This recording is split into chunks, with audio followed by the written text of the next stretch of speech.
welcome to Baking with Michelle. My name's Michelle and I'm a Munchies counselor. Today I'm super excited to bake with you all as we are making an amazing and fun treat called banana pops.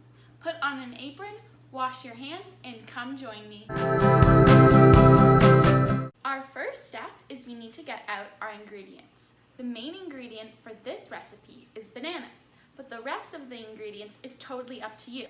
Some possible toppings to put on your banana pop is chocolate, some caramel sauce, crunched up cookies, any candies, gummies. You can even put some fruit on it, granola. It's super creative and you can design it however you want.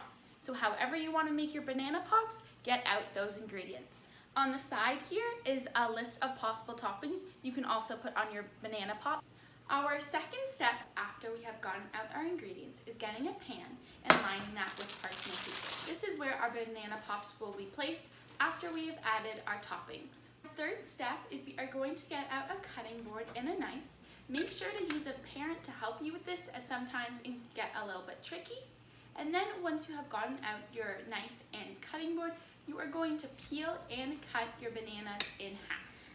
Now after your bananas are cut, you are going to get a popsicle stick and you are just going to put that into the bottom of your banana, just like a real popsicle. Personally, I actually don't have popsicle sticks, so I just use the end of a plastic fork. So that's totally up to you. You can use like a plastic fork or you can just use popsicle sticks. Our fourth step I personally like to do is I like to put some chocolate on a plate and stick that in the microwave, and that will be the base for my banana pops. Our fifth step is the best step. This is where you can be as creative and imaginative as possible. What I do is I dunk my banana pop in my chocolate and then I add any toppings I would like. For the banana pops I'm making today, I use crushed up Oreos, sprinkles, and just plain chocolate. Now once you have created your amazing and customized banana pops, you are going to place them in the freezer. I like my banana pops cold, but if you just want to eat them right away after you made them, go ahead.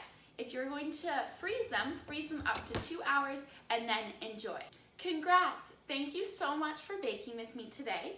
Please check out Camp Robin Hood Packed for more fun and engaged activities, and stay tuned for the next video with Baking with Michelle.